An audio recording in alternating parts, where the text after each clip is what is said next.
Alors, bonsoir tout le monde et bienvenue à cette présentation virtuelle, cette soirée sur la littérature jeunesse, plus spécifiquement la bande dessinée. Je m'appelle Anne-Marie Fortin, je suis ravie de vous recevoir pour cette présentation de livres des éditions de La Pastèque. Donc, pour vous faire, il y a peut-être des nouveaux visages, des gens que je rencontre pour la première fois dans la salle. Alors, je vais vous faire un petit historique de qui je suis et pourquoi j'offre cette présentation-là aujourd'hui. Puis après ça, on va se plonger dans les bandes dessinées des éditions de La Pastèque. Donc, je m'appelle Anne-Marie Fortin, je travaille dans le milieu du livre depuis maintenant 16 ans, bien sonné. J'ai travaillé en librairie, j'ai travaillé en édition, j'ai fait la production aux éditions Québec-Amérique pendant plusieurs années. Donc, on me donnait des manuscrits en papier, puis il fallait que je fasse des livres avec ça en gérant l'équipe de production. J'ai fait de l'édition adulte aussi. Ensuite, j'ai travaillé chez Communication Jeunesse pendant plusieurs années et il y a un an, j'ai fondé ma propre compagnie qui s'appelle Pouce Carré. Donc, Pouce Carré, c'est une compagnie qui a comme mandat d'offrir des occasions de rencontres entre le milieu du livre et les milieux institutionnels. Donc, l'idée, c'est d'avoir des occasions de présenter aux gens qui travaillent dans les écoles partout au Québec et au Canada francophone les livres des maisons d'édition. Quand les maisons d'édition font leur production, bien, souvent, cette production-là, ensuite, elle est envoyée chez les distributeurs. Les distributeurs ont souvent un service de diffusion. Malheureusement, pour l'éditeur, sa production, elle est diffusée en même temps que la production des autres éditeurs qui sont diffusés par ce distributeur-là. C'est normal. En même temps, il y a aussi les diffuseurs qui font ce travail-là. Il y a les libraires qui vont faire le travail de diffusion, mais c'est rare qu'il y ait quelqu'un qui arrive et qui va parler directement aux enseignants pour présenter les livres d'un corpus d'une maison d'édition. Alors, c'est ce que Pouce Carré fait, en plus de donner de la formation puis de faire toutes sortes de projets. On appelle ça des projets autres tâches connexes, là, donc pour soutenir les gens dans le milieu de l'éducation en lien avec la littérature jeunesse. Et de cette façon-là, les maisons d'édition donc me donnent le mandat de présenter leurs livres. Et aujourd'hui, c'est les éditions de La Pastèque qui souhaitaient que sa production littéraire soit accessible pour les milieux littéraires, les milieux scolaires francophones partout au Canada.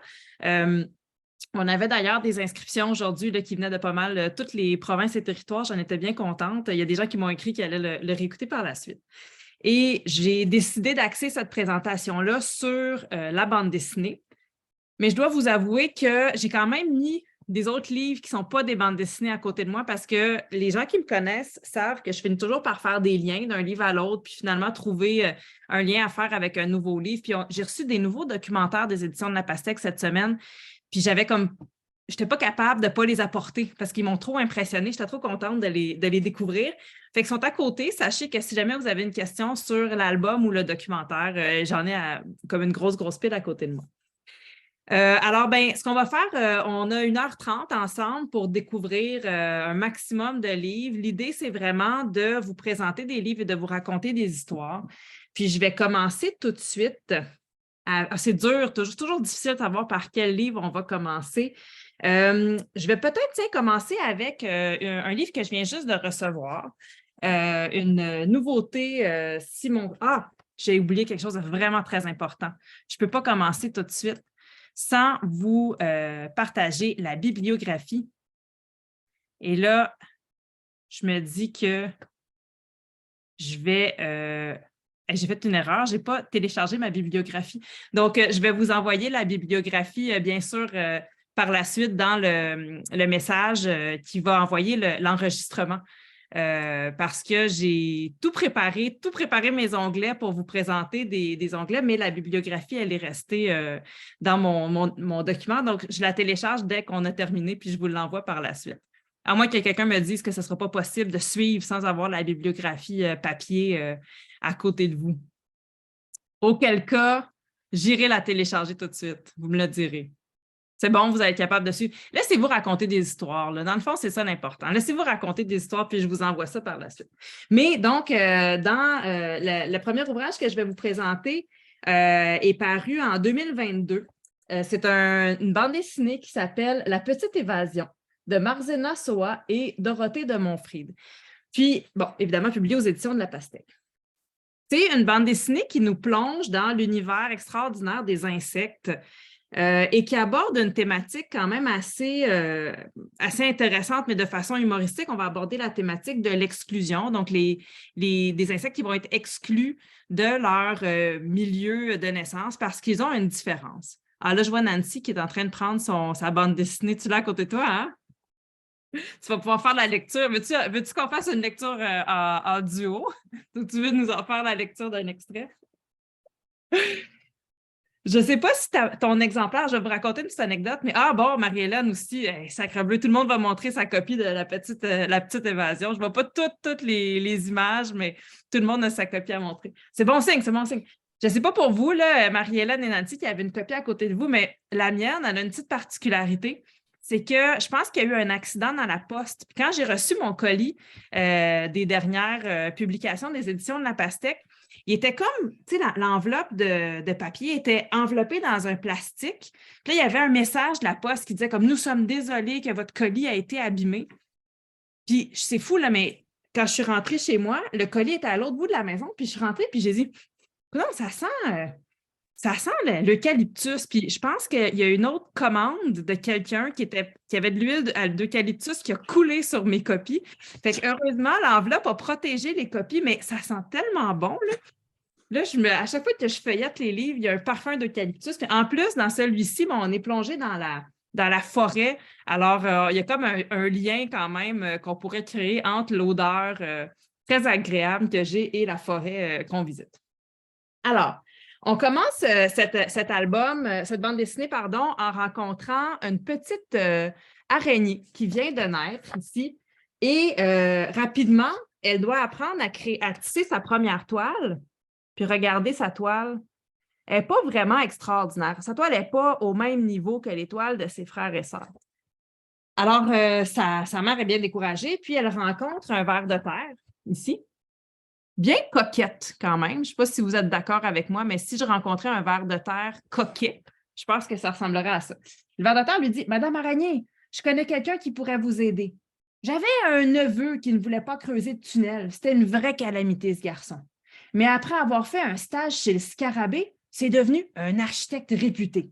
Maintenant, il creuse les plus belles galeries de vraies merveilles. Allez voir le Scarabée de ma part, il s'occupera de votre fille. » Là, la mère a dit « Ah! » Et ensemble, la mère et sa fille partent, traversent la forêt, traversent. Puis là, la jeune araignée est émerveillée par tous les arbres qu'elle voit et elles arrivent on pourrait dire dans une autre sorte de jungle. Hein? Ce n'est pas tout à fait le même type de forêt. Elles arrivent dans un dépotoir où il y a un scarabée.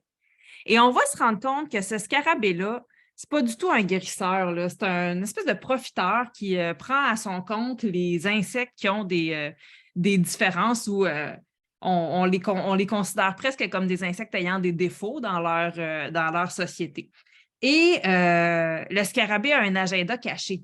Il prétend qu'il va former ces insectes-là, mais en fait, il demande aux insectes de fouiller dans le dépotoir pour trouver une solution. Parce qu'il a un problème, notre scarabée, et on va apprendre au fil du temps que notre pauvre petit scarabée, il a une aile trouée. Il ne peut pas voler. Et il donne le défi à chacun des autres insectes de trouver un objet qui pourrait réparer son aile. Il y en a un qui lui trouve d'ailleurs un fort joli chapeau, mais malheureusement, qui est un couvercle de stylo bic, mais malheureusement, ça lui fait pas très bien. Parmi les insectes, on a le bouhou-hourdon, dont le défaut est de pleurer tout le temps. Il y a la mouffe. La mouffe, elle a des dents. Ce n'est pas une mouffe normale. Vu que la mouche, elle a des dents, elle a toujours un défaut de langage. Alors, elle parle toujours en faisant un petit... elle rajoute des F partout, la mouffe. Et il y a également le grillon. Non, c'est pas vrai, c'est pas un grillon, c'est une luciole. Et sa lumière n'allume qu'à moitié. Donc, ce qui est très intéressant, c'est que ces trois insectes-là, ils sont résignés. Eux, là, ben, c'est ça la vie. La vie, c'est de fouiller pour trouver des choses pour le bourdon, puis d'attendre quand le bourdon part, que le bourdon revienne. Mais rapidement, l'araignée a dit « Mais voyons donc, êtes-vous fous? Moi, je ne veux pas devenir comme vous. Je m'en vais. Pour m'en venir jusqu'ici, j'ai traversé la forêt. Moi, je retourne dans la forêt parce que c'est bien mieux dans la forêt. » Puis là, ils se disent, oui, mais comment on va faire pour retrouver notre chemin? L'araignée dit, ben moi, j'ai un fil, fait que j'attache le fil dans le dépotoir, puis je marche, puis comme le fil d'Ariane, là, je vais revenir en suivant le fil. Et donc, on va suivre leur périple, leur déplacement. Puis, bon, je vous en ai dit beaucoup jusqu'ici. Pensez-vous qu'ils vont avoir envie de revenir dans le dépotoir un coup qu'ils sont partis là, se promener dans la forêt? Alors, on va avoir une petite nouvelle société qui va se créer entre ces 4 insectes-là. Mais le scarabée, lui, il va les chercher. Le scarabée va trouver le fil. Alors, je ne vous dis pas si le scarabée va les retrouver. Donc, c'est la petite évasion. Moi, je pense qu'on pourrait même appeler ça la grande évasion parce que c'est vraiment leur émancipation qui est racontée dans cette bande dessinée-là. Donc, quand même, une bande dessinée. Petite particularité, si vous êtes auprès des élèves, la typographie, elle est quand même assez bien lisible, mais quand même, le personnage de la mousse qui parle comme ça, il y a une petite difficulté au niveau de la lecture. Donc, ça va peut-être être une bonne idée d'encourager les jeunes à lire ces passages-là à voix haute pour qu'ils puissent comprendre le sens. Parce que si on se fie à l'orthographe, il y a des mots qu'on reconnaît moins. Moi, il y a des passages que j'ai lus à voix haute. Je me suis dit, ah, tiens, celui-là, je ne suis pas certaine. Puis en le lisant à voix haute, bien évidemment, j'ai rapidement trouvé le sens. Donc, la petite évasion ici qui tend l'eucalyptus. Je vais poursuivre peut-être avec des propositions qui sont amusantes et drôles et je vais aller tout de suite avec un autre livre qui est paru récemment qui s'appelle Reine Babette de Rémi Simard et au texte et à l'illustration, aussi publié chez La Pastèque. Donc, vous voyez, on change de type d'illustration. On va avoir une illustration ici avec des couleurs très vives puis très marquées. On en avait aussi dans la petite évasion, mais il y avait plusieurs passages qui se passaient dans le dépotoir ou durant la nuit. Et ici, on est avec une petite princesse, donc la fille du roi, le roi Dagobert, bien sûr. Et cette princesse a une fidèle poule avec qui s'amuser pour faire de l'équitapoule, de la poultation ou de l'équitapoule. C'est tout comme l'un comme l'autre. Et un jour, quelqu'un vient la trouver puis lui dit Votre Majesté, votre papa, le roi. Elle dit, qu'est-ce qui s'est passé, mon papa, le roi? Elle dit Quoi encore? Il a encore mis son pantalon à l'envers? Donc, il faut faire le lien, n'est-ce pas? Alors, on peut déjà savoir dès le début le nom du roi. Bon, dans le château, ils ont un employé, disons, qui tient sa tête en dessous de son bras. Et là, le roi, il lui est arrivé un petit souci. Il en reste juste la moitié. Il manque la moitié du roi. Fait que là, Babette a dit, est-ce qu'il est mort? Puis là, l'autre dit, c'est difficile à dire, il lui manque tout le haut. On ne peut pas vraiment évaluer s'il est mort ou s'il est vivant. Elle dit, mais elle est où l'autre moitié? Là, lui, il dit, nous ne le savons pas, nous avons regardé sous le lit et elle n'y est pas. À la case ici, le personnage oiseau. Et rapidement, on va lui dire, Babette, t'étais la princesse, mais là, il n'y a plus de roi. Qu'est-ce qui arrive à une princesse quand il n'y a plus de roi? Elle devient la reine. Mais Babette, elle ne veut pas devenir la reine. Elle dit, voyons donc, là, je veux m'amuser encore. Là, je ne veux pas mettre une couronne. Alors, elle a une bonne solution. Au lieu de mettre une couronne, elle va aller chercher ses bobettes et elle devient la reine Babette, avec ses deux petites couettes qui sortent. Et la reine Babette va partir à dos de poule, bien sûr, à la recherche de son père. Bon, première nuit. Vous faites un bon voyage, Majesté. Ils sont déjà en train de faire un pique-nique juste à la sortie du château. C'est peut-être pas l'équipe la plus efficace, hein? Mais bref, elles vont partir, puis sur le chemin, ils vont rencontrer toutes sortes de personnages qui vont leur donner des indications pour trouver où le père pourrait être caché ou avoir été kidnappé, notamment un aveugle voyant. Donc, l'aveugle voyant qui est quand même capable de lui dire « Vous avez une jolie couronne, votre Majesté. » Elle dit « Vous n'êtes pas aveugle. » Il répond « Je suis un aveugle voyant. » Ça ne l'empêche pas quand même de ne pas voir le précipice. Il va se précipiter en bas du précipice. Et ils vont rencontrer donc plusieurs personnages comme ça et arriver jusqu'à la maison d'un dragon. Parce que, bien sûr, on soupçonne au fil de l'histoire que le père a dû être mangé par un dragon. Donc, la maison du dragon, elle n'est pas très, très accessible. Mais quand même, il y a une indication. Je suis en haut, le dragon. On va escalader pour se rendre chez le dragon.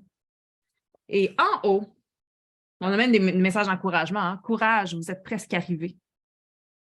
Puis en haut, regardez, le repère du dragon. C'est quand même assez clair, mais regardez la taille de la petite princesse, de la reine Babette et la taille de la maison du dragon. Croyez-vous qu'on va avoir accès à un immense, immense, immense dragon? C'est pas tout à fait ce dragon-là qui sort de la maison. Rapidement, on va apprendre que ce dragon qui prétend avoir mangé le roi, on va apprendre que ce dragon, il est plutôt végétarien. Et on va éventuellement donc amener Babette au véritable lieu où le roi est caché. Et on trouve donc l'autre moitié du roi. Heureusement, quand même, encore assez vigoureuse, capable de parler. Et elle va lui demander « Qui t'a fait ça? » Et il lui répond « Ton demi-frère. » Alors, imaginez-vous donc que Babette avait un demi-frère qui était caché ou illégitime. Celui-ci se promène, c'est un demi-frère. Alors, regardez ses jambes, il est une demi-personne, il a des jambes en robotisé. Et le demi-frère va dire, elle lui demande, « Dis-moi, pourquoi tu as coupé papa en deux? » Il dit, « Personne ne connaissait mon existence. Je n'ai jamais eu de papa. Alors, j'ai décidé d'avoir un demi-papa. Et maintenant, je vais avoir une demi-sœur. » Et là, le papa, il dit, « Les enfants, on se calme. » Et elle va réussir avec son père à s'enfuir. Et savez-vous ce qu'elle va réserver comme sort à son demi-frère? Je vais vous donner un indice. La poule a pondu un immense œuf. Et on va se rendre compte que le demi-frère, il a été mangé par la poule et qui se trouve probablement dans l'œuf. Elle va retrouver son père va retrouver son autre moitié, son pantalon. Et je vous rappelle donc que c'était le roi Dagobert. Alors, comment a-t-on recousu le roi? Avec les culottes à l'envers. Alors, on est vraiment dans un univers très fantaisiste où l'impossible est possible, où les personnages, les répliques sont drôles, l'histoire se déroule rapidement. Le texte est quand même assez court, il n'y a pas énormément de bulles par page, donc ça permet aussi aux lecteurs qui sont peut-être un peu moins aguerris de se fier sur l'image pour progresser dans leur lecture. Puis, surtout, il y a énormément de détails à regarder dans chacune des illustrations. Donc, c'est une lecture qu'on peut faire et refaire plus qu'une fois parce qu'on va découvrir souvent des nouveaux sens aux blagues qui sont racontées ou aux illustrations qui sont présentées. Donc, c'est de Rémi Simard, Reine Babette. Puis, on pourrait présager qu'il y ait une suite parce que la dernière page, ça nous dit « Ma vengeance sera terrible ». Alors, on peut imaginer que peut-être, comme Gargamel, celui-ci reviendra à l'infini. Je vais continuer avec peut-être... Tiens, je vais y aller avec une bande dessinée que vous connaissez probablement, mais je voulais aussi, par le biais de cette présentation, vous montrer d'autres façons de découvrir les œuvres de chez La Pastèque. Et parmi les autres façons de les découvrir, il y a l'audio. Les éditions de La Pastèque ont fait beaucoup de projets avec différentes plateformes pour avoir des versions audio ou balado de leurs œuvres. Et c'est le cas donc d'une bande dessinée qui a été très populaire et qui s'appelle « Le facteur de l'espace ». Donc, c'est de Guillaume Perrault. Ici, entre les mains, j'ai le 3e tome, « La fin du monde ». Et dans Le facteur de l'espace, on va suivre le personnage de Bob, le facteur, qui doit livrer des lettres de planète en planète parce que c'est un facteur de l'espace. Et La fin du monde raconte l'histoire de Bob qui, avant d'aller travailler, n'a pas eu le temps de prendre son petit déjeuner. Puis il va lui arriver une série de péripéties qui, tout au long de la journée, l'empêchent de manger. Encore une fois, je trouve que, on me demande souvent des textes de style high-low, avec des thématiques avancées, puis une langue qui est accessible. Puis je trouve que ce genre de bande dessinée-là, étant donné qu'on est dans l'humour, on peut s'y intéresser à différents âges. On parle d'un métier aussi d'une certaine façon. Il va y avoir des personnages comme la mort qu'on va rencontrer en cours de route. Donc, le niveau d'âge est assez variable. On peut s'y intéresser à différents âges, puis on va y trouver un sens différent, qu'on soit plus jeune ou plus vieux. Mais le texte reste quand même assez court, assez succinct. Donc, pour des lecteurs qui sont un peu plus récalcitrants ou qui ont peut-être moins envie de lire ou pour qui lire, c'est plus compliqué. Parce que si, par exemple, il y a une barrière de langue, ben, ça fait une lecture qui est intéressante. Puis vous avez même de nombreuses pages où il n'y a pas de texte du tout. Donc, on est vraiment dans la lecture de l'image. Là, j'en avais bien sûr plusieurs. Ah, voici.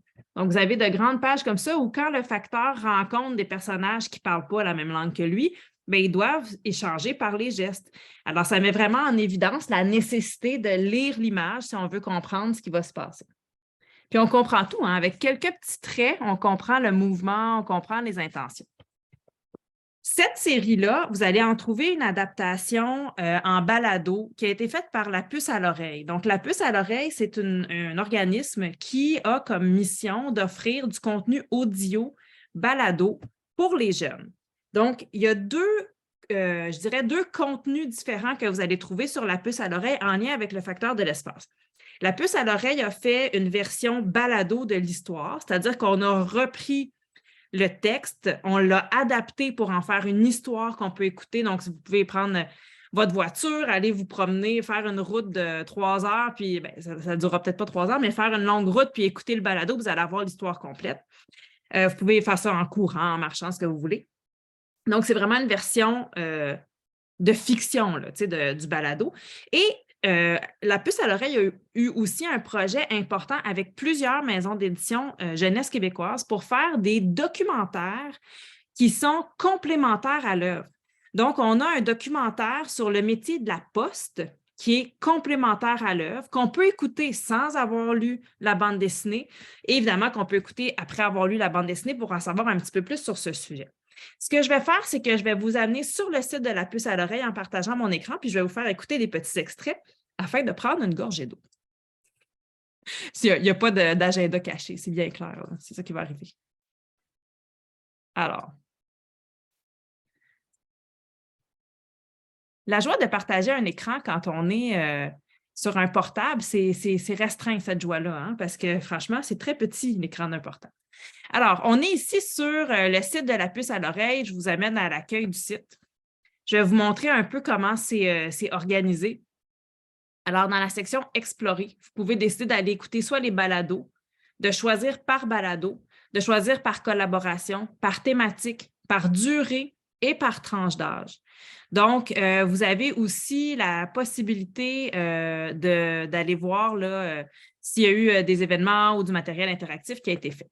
J'ai fait les recherches déjà pour vous amener directement aux bons endroits. Ah oui, vous pouvez faire même l'écoute aléatoire, donc vous vous laissez surprendre par ce qui pourra commencer à jouer. Le facteur de l'espace arrive rapidement là, à la première page, mais vous avez vraiment de nombreux contenus. Là. Vous avez aussi le Club des profs qui vous propose plein de ressources pédagogiques. Alors, je suis allée chercher directement la... Ah, je ne vous l'ai pas montré tout à l'heure, mais on avait aussi un contenu qui avait été fait pour Reine Babette, qui est un contenu, celui-là, documentaire. Alors, la poste, je vais commencer plutôt avec le contenu balado que j'ai dû chercher. Je vous l'avais mis en lien. Ah, voilà, le contenu balado ici. Alors, vous avez 6 épisodes. Je vais mettre le premier pour que vous puissiez l'entendre.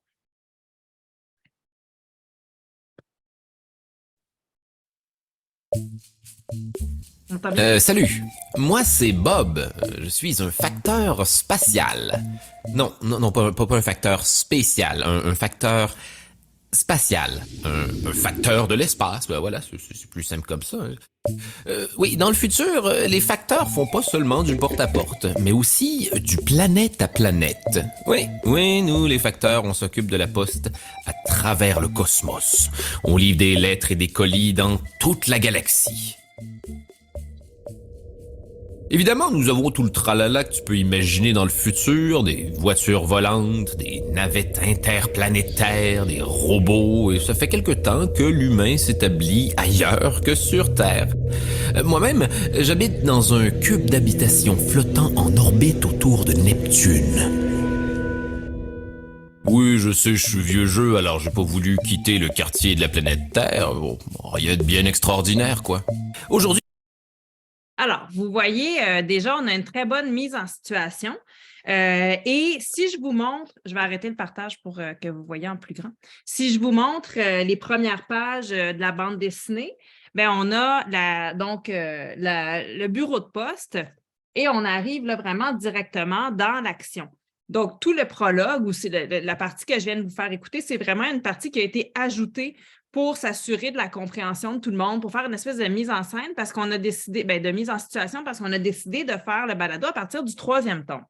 Et donc, vous comprenez donc que ce balado peut, à ce moment-là, s'écouter complètement indépendamment là, de la découverte de l'œuvre papier.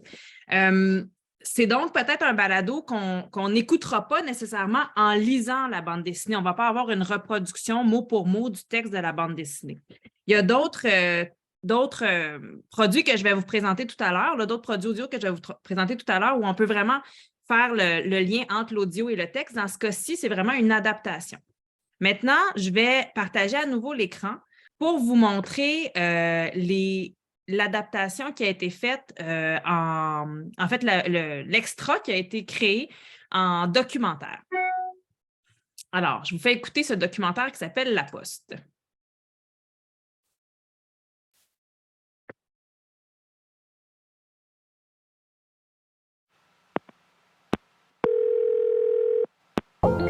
À l'écoute. À l'écoute. Pour découvrir, apprendre, comprendre. La Poste.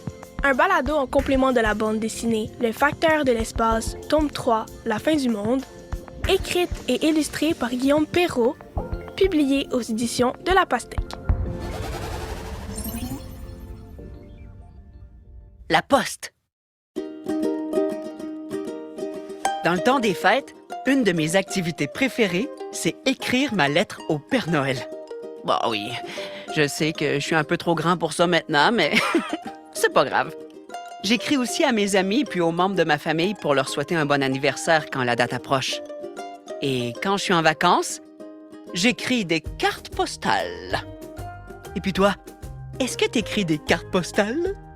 Des cartes du temps des fêtes? Ou même des lettres? Oh mais, est-ce que tu t'es déjà demandé comment ça fonctionne, la poste? Oh, c'est ce qu'on va découvrir tout de suite! Moi, ça m'intrigue tellement de savoir comment mes lettres se rendent d'une adresse à une autre. Je vais vous laisser le plaisir de découvrir le fonctionnement de la Poste en autonomie. Mais vous voyez, ces deux contenus qui sont complètement différents, qui ont été faits autour du même livre. Puis moi, à mon avis, c'est des contenus complémentaires qui donnent envie de faire le même genre de projet avec les enfants. On peut décider de faire une version audio d'une bande dessinée ou d'un autre ouvrage, ou de faire une recherche documentaire autour d'un élément principal de ce livre-là. Mais, tu sais, ce que je viens de vous dire demande un peu de travail et de préparation. Vous avez un matériel pédagogique qui a été tout fait pour vous, qui est disponible aussi en lien avec les ouvrages. Donc, lorsque vous cliquez, j'en avais déjà ouvert ici, je vais vous le montrer. Vous arrivez avec les fiches pédagogiques. Là, vous avez un document pour les enseignants, puis un document pour les élèves, avec là, vraiment une grille de travail complète qui a été préparée et qui est complètement prête pour vous, là, bien préparée pour vous. Je vais arrêter le partage à ce stade-ci. Donc, vraiment, je vous invite à aller voir ces matériels-là parce que c'est des matériels qui sont bien faits, bien construits pour vous. Je vous disais que j'avais d'autres options de bande dessinée qui sont disponibles, mais en version vraiment un audio qui a été vraiment inspiré, comme une retranscription audio de la bande dessinée. Je vais faire une phrase complète qui va être plus simple. Donc, l'idée, tu sais, c'est d'avoir vraiment une lecture d'un livre en version audio, qui va être très pratique, notamment dans les milieux où on est en acquisition de la langue parce qu'on a l'audio qui vient appuyer le visuel. Et dans ces cas-là aussi, il y a quand même un souci qui a été porté au fait de ne pas lire à toute vitesse. Tu sais, le débit de lecture reste très raisonnable. C'était le cas aussi, à mon avis, avec le facteur de l'espace. La bande dessinée que je vais vous présenter s'appelle L'Alerte au feu. C'est le 2e tome dans la série qui était commencée par Le voleur de sandwich et je sens que Nancy est en train d'aller chercher son exemplaire. Alors, L'Alerte au feu, c'est d'André Marois, illustré par Célia Marquis. Si vous connaissiez le voleur de sandwich, je vous résume rapidement l'histoire du voleur de sandwich. On avait l'histoire de Marin, qui est un petit garçon qui a la chance d'avoir la mère qui fait les meilleurs sandwichs de l'école. Et un jour, Marin commence à se faire voler son lunch. À tous les jours, il arrive à sa boîte à lunch et le lunch a disparu. Il va décider de mener l'enquête. Je ne vous dirai pas qui est responsable, mais je peux vous dire que ce n'est pas une série où les élèves sont les plus à blâmer. Disons, on va dire ça comme ça. Dans le deuxième tome, qui fait un très beau clin d'œil à l'état de certaines écoles, notamment à Montréal, on a la même bande d'amis, mais on va suivre davantage l'histoire de Marie, qui était un des personnages secondaires de la première série. On va suivre l'histoire de Marie. Et là, on est dans un autre contexte. On est à la même école, mais c'est une école qui a été envahie par les moisissures. Regardez ça. Quel beau décor. Dans le premier tome, d'ailleurs, à un moment donné, le plafond tombait sur la tête du professeur. Et comme dans plusieurs écoles, il y a plein de préfabriqués dans la cour d'école et c'est là que les élèves font la classe. Puis, il fait chaud. Il fait chaud, il fait chaud, il fait chaud, il fait chaud. Leur professeur, Mme Sadiki, va essayer tout au long de l'album de leur faire un examen de mathématiques. Elle ne va jamais réussir parce qu'il y a toujours quelque chose qui se passe. Et la première péripétie qui arrive, c'est une alarme de feu. Donc, l'alerte au feu. Et il y aura une enquête qui va être menée dans l'école pour savoir qui a déclenché l'alerte. Encore une fois, je peux vous dire que les pires personnes à blâmer ne sont pas les enfants dans ce genre d'histoire. Mais je ne vous dirai pas qui l'a déclenché. Je vais vous faire écouter un extrait de la bande audio sur maintenant le site audio de Radio-Canada. Donc, cet extrait-là, à mon sens, vient vraiment appuyer la lecture pour des jeunes qui sont en apprentissage à lecture. Puis aussi, moi, je peux vraiment vous dire de façon très honnête qu'à la maison, ma fille a beaucoup écouté les versions audio. On est des grandes consommatrices d'audio à la maison. Les versions audio permettent souvent aussi d'écouter en faisant autre chose, d'écouter en dessinant, d'écouter en jouant, d'écouter en faisant la vaisselle, d'écouter, on ne le fait pas en faisant les devoirs, là, parce que ce n'est pas encore, c'est pas une très bonne idée, mais donc on peut écouter en faisant autre chose. Mais à force de l'écouter, bien, évidemment qu'elle voulait découvrir le livre imprimé. Donc, il y a eu ce grand désir-là après de pouvoir elle-même lire, parce que maintenant, elle sait lire, alors pouvoir elle-même ouvrir le livre, au début, regarder les illustrations et maintenant le lire elle-même. C'est encore une fois un texte qui est avec une typographie qui est très accessible, qui est vraiment bien espacée. Puis, il n'y a pas un si grand nombre de textes. Puis, on est dans une présentation qui va un petit peu osciller entre l'album et la bande dessinée. Donc, vous avez des pages où vraiment le texte est inscrit à même l'histoire quand on est davantage au niveau de la narration et au niveau des échanges avec les phylactères, donc des paroles qui sont échangées. On arrive dans un style qui est beaucoup plus bande dessinée. Donc, vous allez avoir aussi un ouvrage qui est un peu hybride de ce côté-là. J'arrête de parler et je vous fais écouter cet extrait qui est là pour vous. C'est toujours la joie d'avoir un petit écran. Alors, je vous ai préparé ça en vous montrant audio, comment ça marche, parce que franchement, je cherche tout le temps mes affaires quand j'arrive sur audio. Donc, pour trouver les livres jeunesse, quand vous êtes sur la plateforme web, donc pas sur l'application, mais sur la plateforme web, le meilleur chemin, c'est de faire rechercher livre audio jeunesse. Et là, vous avez une sélection de jeunesse qui est là pour vous. Vous pouvez laisser vos enfants choisir eux-mêmes puis aller faire d'autres choses. Et barrer la porte, puis partez. Faites partir le char. Donc, je vais aller chercher maintenant, vous avez le voleur de sandwich qui est disponible, donc en 28 minutes et l'alerte au feu. Je vous fais écouter. Il va y avoir la petite présentation peut-être comme « Ceci est une histoire audio », mais il n'y a pas de publicité parce que c'est pour enfants, alors ça va commencer rapidement. Une histoire pour enfants, Radio-Canada Audio. Lundi matin. Notre école était fermée depuis qu'on avait découvert des champignons dans ses murs. En attendant la fin des travaux de décontamination, nous avions classe dans des bâtiments provisoires qui occupaient la moitié de notre cour de récréation. La chaleur était épouvantable dans ces préfabriqués mal isolés. En classe, Madame Tzaziki a branché le ventilateur qu'elle avait apporté de chez elle. Ça ne changeait pas grand-chose. On étouffait toujours autant. Ça vous donne une idée là, vraiment du débit de narration. J'ai eu vent du fait que le troisième tome s'en venait bientôt aussi. Donc, on devrait avoir... Je l'ai cherché, je n'ai pas trouvé qu'il était déjà sorti, mais c'est en train de se préparer. Là, donc, on devrait avoir bientôt un troisième tome. Puis, d'après les observations que j'ai pu faire, on aura... Parce que le premier était illustré par Patrick Doyon, le deuxième a été illustré par Célia Marquis, puis le troisième est illustré aussi par une troisième personne.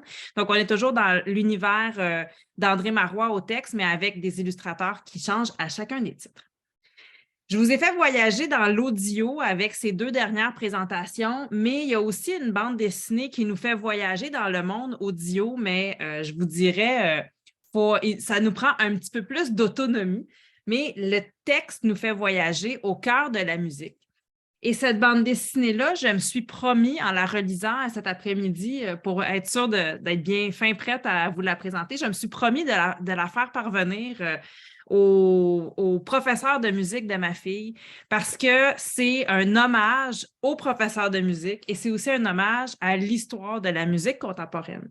C'est la bande dessinée opératique de Kyo McClear, illustrée par Byron Eggenschweiler. J'espère prononcer son nom convenablement. Alors, c'est une bande dessinée qui s'adressera à un public plus vieux. On va s'adresser ici aux adolescents, sans aucun doute. Les personnages, il y a un passage où on nous dit qu'ils sont préadolescents, mais c'est vraiment des personnages ados là, qui vivent des émotions adolescentes. Alors, on se retrouve avec la classe 8C dans une école secondaire. Et le professeur de musique de cette classe-là, il est très apprécié, même s'il est un peu étrange. Selon les jeunes, les jeunes, quand ils regardent leur prof, ils n'ont pas besoin de grand-chose pour trouver qu'ils sont étranges. Là. Quand on repense à ça puis qu'on a vieilli, on se dit, mon Dieu, cette personne n'était pas si bizarre que ça, mais pour nous, c'était comme quelqu'un de bien esprit libre. Et donc, ce professeur-là a entrepris de faire découvrir les différents styles musicaux aux élèves de sa classe. Alors, ils ont comme objectif scolaire de trouver la trame sonore de leur vie et donc de trouver la pièce musicale qui les représente le plus. Vous comprendrez donc qu'avec un enseignant qui partage des découvertes musicales à chaque semaine et avec des jeunes qui sont en train d'essayer de découvrir leur musique, il y a là-dedans une anthologie musicale. On nous nomme des pièces de Janis Joplin, de David Bowie, de Patti Smith, des Beatles, et il y aura une grande importance accordée à Maria Callas. Ça s'appelle Opératique. Hein? Je reviens sur le titre ici. On va comprendre pourquoi quand on sait qu'on parle de Maria Callas. Et j'avais pas le temps aujourd'hui. Mais cette relecture m'a donné tellement envie de prendre le temps de relire une troisième ou une quatrième fois, je ne sais pas combien de fois je l'ai lu, de relire à nouveau cette bande dessinée-là avec mon Spotify d'allumé, puis en me disant, je vais écouter chacune des pièces qui est nommée pour parfaire ma culture, mais aussi pour moi-même essayer de trouver quelle est la trame sonore de ma vie. Il y a d'ailleurs une élève dans la classe qui va décider de regrouper toutes les trames sonores puis d'en faire un album qui va être remis à la fin à chacun des élèves. Juste ça, ça donne envie de le faire là, pour chacun, dans chacune des classes. Je vais vous montrer quelques pages intérieures, assez parlées. Donc, je vais vous montrer quelques pages qui vous permettent de voir un peu le style d'illustration que vous allez trouver. Donc, on est vraiment dans un style un peu plus vieux. Hein? Tu sais, je vous ai montré plusieurs bandes dessinées qui s'adressaient aux plus jeunes. Vous avez vraiment l'enseignant en classe qui est en train de parler. Il y a une bande dessinée qui va contenir aussi beaucoup plus de textes que les autres que je vous ai présentés jusqu'ici, des thématiques un peu plus matures aussi. En filigrane de cette recherche, je pourrais peut-être plus dire en parallèle de cette recherche de la pièce qui va marquer, qui parle d'eux à l'époque où ils sont, évidemment, la jeune narratrice va nous raconter un peu des relations sociales qui ont lieu dans son école. C'est-à-dire que dès le début, on voit qu'il y a dans la classe un bureau qui est abandonné. On le voit dès le début ici. Donc, plusieurs élèves essaient de nommer leur chanson préférée, puis il y a un bureau qui est vacant. Et finalement, il y a même une page où elle nous dit, bon, je pense qu'il est temps là, que je vous parle du bureau vacant. Et à ce moment-là, elle va nous raconter l'histoire de Lucas. C'est ça ici, elle nous dit « Je pense qu'il est temps que je vous parle du pupitre vide. Il appartient à un garçon qui s'appelle Lucas. » Et quand on va aller dans les retours en arrière, on arrive dans des pages qui sont bleues. Donc, il y a vraiment une démarcation au niveau de la couleur là, qui va être importante. Et on va se rendre compte que Lucas, dans le fond, c'était un nouvel élève à l'école qui était différent des autres. Sa différence principale était dans son apparence physique et aussi dans le fait qu'il osait faire des choses que d'autres n'osaient pas faire. C'est-à-dire que lui, chanter devant tout le monde, ça ne lui faisait pas peur, même si c'était pour faire des notes très, très aiguës. C'est pas mentionné, mais on comprend que Lucas avait peut-être un côté un peu féminin dans sa façon d'agir. Puis dans une école secondaire où il y a un garçon qui se démarque par une manière qu'on associerait plus à une manière féminine, bien, ça a créé beaucoup de moqueries, d'insultes et d'intimidation. Et le bureau est vacant depuis une journée où Lucas a osé chanter une chanson qui lui faisait montrer toute sa vulnérabilité. On comprend qu'il a chanté cette chanson en regardant un autre garçon. Qui ça donne en plus à être le garçon qui intéresse notre personnage principal, notre jeune fille principale, personnage principal. Donc, après cette journée où il a chanté en regardant ce garçon-là, ben, il s'est fait intimider et il n'est jamais revenu. Et souvent, dans les histoires où il y a de l'intimidation, puis il y a des gens qui sont mis de côté, il y a deux types d'histoires. Il y a celle où le geste peut être réparé, puis il y a celle où le geste ne sera pas réparé.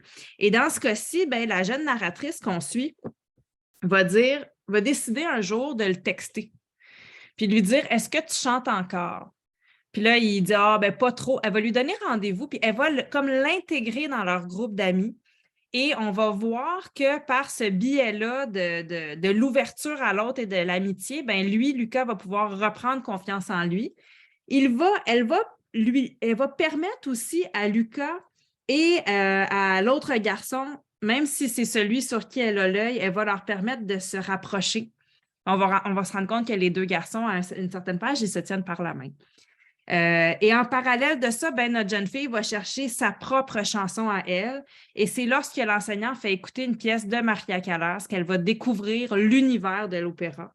Elle va nous raconter l'enfance de Maria Callas qui était elle-même mise de côté. Donc, toutes ces thématiques-là vont venir s'emboîter les unes avec les autres.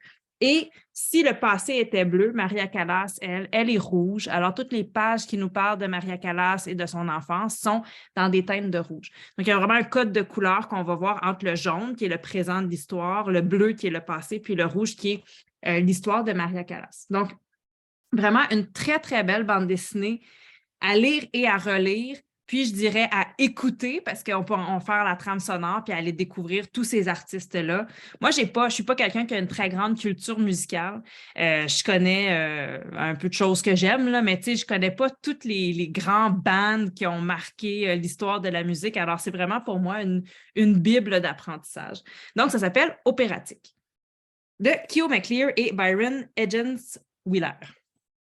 Une autre bande dessinée qui va s'adresser aux plus jeunes, mais qui va aussi faire plonger dans l'univers de la musique, c'est la bande dessinée de Fanny Britt et Isabelle Arsenault qui s'appelle Truffe.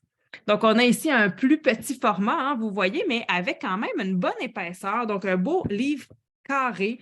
Je dirais presque la forme ça ne dit plus rien à personne d'un CD. Hein. Entre nous, on est encore capable de savoir c'est quoi un CD. Ou tu sais, les petits disques, les 45 tours, là, on a presque la forme d'une boîte de 45 tours avec ça. Puis en plus, petit extra qui vaut toujours la peine de découvrir, on a une jaquette. Et la jaquette constitue une belle grande affiche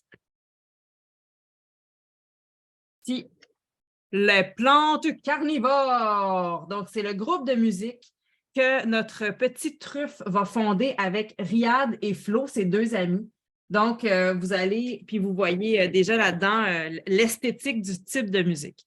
Alors, notre petit Truffe, c'est un jeune garçon qui a un grand frère qui s'appelle Louis. Il vit avec sa mère, ses parents sont séparés. Et Truffe a toujours aimé la musique. Puis on commence en nous disant « Truffe ». Rockstar. Il a toujours aimé la musique. Le plus beau jour de sa vie, ça a été lorsqu'il s'est fait offrir enfin le perfecto qu'il souhaitait tant avoir pour son anniversaire. Un perfecto en plus sur lequel on peut coudre des badges, imaginez. Ma fille a 6 ans, elle a commencé à me demander un sac à dos sur lequel elle pourrait coudre des badges l'année prochaine. On est rendu là. Ça m'inquiète un peu de savoir qu'on est déjà rendu là. Et on va suivre donc Truffe dans 3 aventures. Donc, c'est intéressant, c'est une bande dessinée assez épaisse, mais qui a 3 histoires distinctes qu'on peut vraiment lire si on veut les lire à un groupe, par exemple, ou si on en fait la lecture, on peut les lire en 3 temps. La première, le premier temps raconte l'histoire de la création du band Les Plantes Carnivores par Truffe, Flo et Riyad. Donc, on va avoir ici des passages où ils sont en train de penser à leur band, d'essayer de trouver un nom.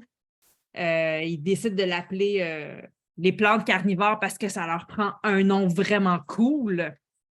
Ils nous disent, ça nous prend un nom original, un nom féroce. Ouais, mais pas trop quand même. Puis là, ils pensent, ah! Les plantes carnivores! Reconnaissez-vous un peu le genre de bouche qu'on voit ici? Est-ce que ça vous rappelle un certain groupe de musique qui avait ça comme logo? Et donc, ils vont fonder les plantes carnivores, puis ils s'imaginent des gens en train de faire de grands spectacles. La deuxième histoire nous raconte une histoire d'amour. Truffe aime Nina. Savez-vous pourquoi Truffe aime tant Nina? Je vous dirais qu'une des bonnes raisons, là, c'est qu'elle a le même nom que la chanteuse préférée de sa mère, Nina Simone. Alors, vous voyez, on est vraiment en train, encore une fois, là, de nous permettre de découvrir des chanteurs, des chanteuses, des musiciens qui ont marqué l'histoire de la musique. Truffe sait jouer du piano, mais seulement à un doigt. Celui-ci. Alors, ça ne se prend pas trop au sérieux. Hein? Et depuis qu'il a demandé à Nina d'être son amoureuse, Truffe est devenu timide avec elle et il ne sait pas quoi lui dire. Alors, Truffe va aller demander conseil à son grand frère Louis, parce que les grands frères savent tout. Regardez comme Louis a l'air cool, hein? Il a une belle dégaine. Puis Truffe va comprendre. Truffe, de tout ce qu'on va lui donner comme conseil, il va comprendre à son âge ce qu'il est en mesure de comprendre. Il y a des expressions qu'il ne comprendra pas nécessairement, comme ouvrir son cœur. Il a l'impression qu'il doit aller chez le médecin pour se faire une chirurgie. Sa mère lui répond, si quelqu'un veut t'ouvrir le cœur, il va devoir me passer sur le corps avant. Le Truffe commence à s'inquiéter. Il se dit, ce projet d'amour est vraiment inquiétant. Et finalement, il va réussir à aller parler à Nina pour lui dire qu'il est amoureux d'elle et qu'il veut continuer à être son amoureux. Et la troisième histoire, on arrive avec un sujet, je dirais, un peu plus sensible, bien que l'histoire d'amour à cet âge-là, ça peut être assez sensible. On arrive donc avec une histoire de deuil. Truffe devant l'existence.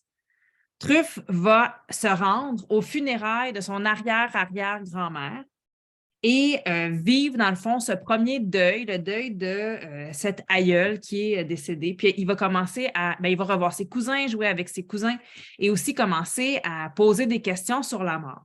Donc, 3 histoires vraiment très différentes les unes des autres, mais qui se complètent très bien. Je vous dirais, d'une certaine façon, des histoires assez simples, mais qui, derrière cette apparence de simplicité, de joie de vivre, vont aborder des thèmes qui sont importants. Puis là, je me suis rendu compte, parce que ça m'a titillé, hein, quand j'ai recommencé à lire Truffe, un autre livre que j'avais lu il y a longtemps et que j'ai relu aujourd'hui, je me suis dit, mais son frère Louis, est-ce que ce ne serait pas Louis? Parce que le même duo, Fanny Britt et Isabelle Arsenault, ont écrit d'autres bandes dessinées ensemble, dont une bande dessinée qui s'appelle Louis parmi les spectres. Et si on retourne voir Louis parmi les spectres, ce sont les mêmes personnages. Le Louis de Louis parmi les spectres, c'est le grand frère de Truffe. Louis a un petit frère qui est Truffe. Donc, on peut vraiment, évidemment, il n'y a pas de lien, là, disons, au niveau des thématiques à établir entre les 2 œuvres, mais on peut retrouver les mêmes personnages. Alors, c'est comme si on avait, après le succès de Louis parmi les spectres, on avait décidé de faire comme le petit frère pour les plus jeunes lecteurs. C'est le même duo, donc Fanny Britt et Isabelle Arsenault. Je n'ai pas Louis parmi les spectres avec moi, mais j'ai préparé un petit partage d'écran pour vous le montrer ici. Alors, vous avez la couverture là, qui est, qui est affiché à l'écran. Je vais vous montrer quelques pages intérieures.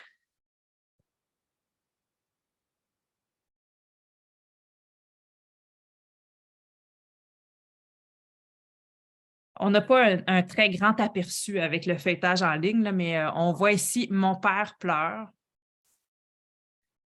Je ne veux pas dire que mon père, je ne vois pas beaucoup, je ne veux pas dire qu'il pleure au moment où on se parle, mais grosso modo, il dit, tu sais, les chiens jappent, les chats miaulent, mon père pleure. Et on va comprendre rapidement que le père pleure et aussi que le père a un problème d'alcool. Donc, ce problème-là de dépendance à l'alcool va avoir un très grand impact dans la vie familiale et va mener éventuellement à la séparation des parents. Puis en parallèle de ça, je disais qu'il n'y avait pas de lien entre les deux, mais c'est faux parce qu'en parallèle de ça, dans Louis parmi les spectres, Louis va vouloir déclarer son amour à une jeune fille, à Bibi. Et c'est probablement parce qu'il a vécu l'histoire de Louis parmi les spectres que maintenant il peut donner des conseils à Truffe dans le plus petit opus. Je vais plutôt aujourd'hui vous présenter le premier texte qui a été publié là, dans cette continuité-là, disons, par Isabelle Arsenault et Fanny Britt. Cette bande dessinée-là n'est pas en lien ou avec les mêmes personnages que les deux précédentes, mais c'est une magnifique bande dessinée avec une esthétique qui est à couper le souffle, à mon avis, qui aborde une thématique dure, c'est la thématique de l'apparence corporelle, de la honte de soi et du rejet. Donc, on est avec Jane le renard et moi. Et vous savez, dans Opératique, que je vous ai présenté précédemment, notre jeune fille se référait beaucoup à la vie de Maria Callas pour passer au travers des épreuves de l'adolescence. Il y a un parallèle à faire avec cette œuvre-ci. Dans l'œuvre Jane le renard et moi, notre personnage principal va se référer beaucoup à la vie de, je me suis pratiquée à le dire, Jane Eyre. C'est ça? C'est bon? J'ai même écouté comment le prononcer sur Internet. Jane Eyre. Donc, de cet ouvrage de fiction. Alors, qui est écrit par Emily Brontë. Alors, ici, on a l'histoire d'une jeune fille qui, on comprend qu'elle avait un groupe d'amis et que ce groupe d'amis-là l'a exclue en vieillissant à un moment donné. Ils ont décidé qu'elle était plus cool. Ils ont commencé à écrire sur les portes des toilettes « Hélène pèse 216 et sans le swing ». Donc, ils ont commencé à l'insulter sur son apparence physique. Des insultes complètement gratuites, évidemment, là.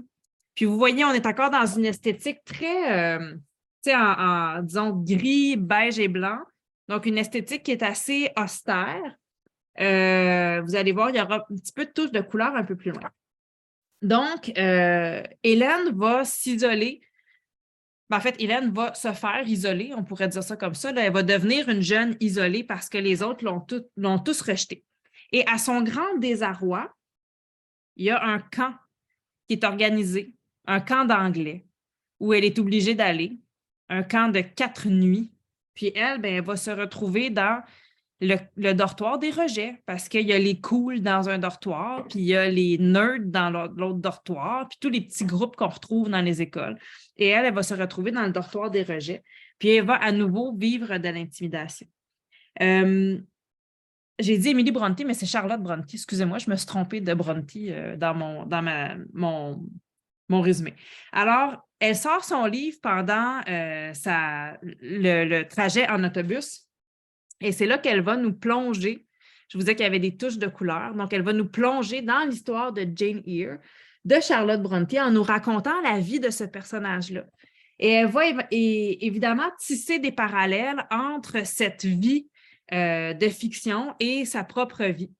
Puis, c'est vraiment par la fiction du roman qu'elle va réussir à rester un petit peu accrochée au présent. Plusieurs péripéties là, vont se succéder jusqu'à temps qu'il y ait une jeune fille aux beaux cheveux noirs et aux yeux bleus qui va la regarder, à un moment où elle se fait intimider. Elle va la regarder dans les yeux. Elle sent un moment de connexion avec cette jeune fille-là. Et on va comprendre que par la suite, cette jeune fille elle-même s'est faite pousser en dehors du vestiaire. Sauf qu'elle, c'est comme une bouffée de chaleur, une bouffée de joie qui arrive dans le dortoir des rejets. et elle va unir toutes ces personnes qui ont été rejetées pour créer un nouveau groupe. Et il y a une très belle phrase où elle dit quelque chose comme depuis qu'elle est arrivée, avec elle, les esselés perdent leur nom de famille. Donc, depuis le début, à chaque fois qu'elle parlait des autres filles dans son dortoir, elle les appelait par leur nom, avec leur nom complet. Donc, elle disait, je ne me rappelle plus des noms complets, là, mais Suzanne Lipski. Donc, elle les nommait toujours au complet. Puis avec elle, les esselés perdent leur nom de famille. Lucia, Suzanne, Hélène. Elles sont devenues un groupe d'amis. Et c'est vraiment l'espoir de la joie qui va se faufiler dans leur groupe. C'est vraiment une très belle bande dessinée. Puis il y a une page aussi, moi je me rappelle d'avoir lu cette bande dessinée-là à sa sortie il y a plusieurs années.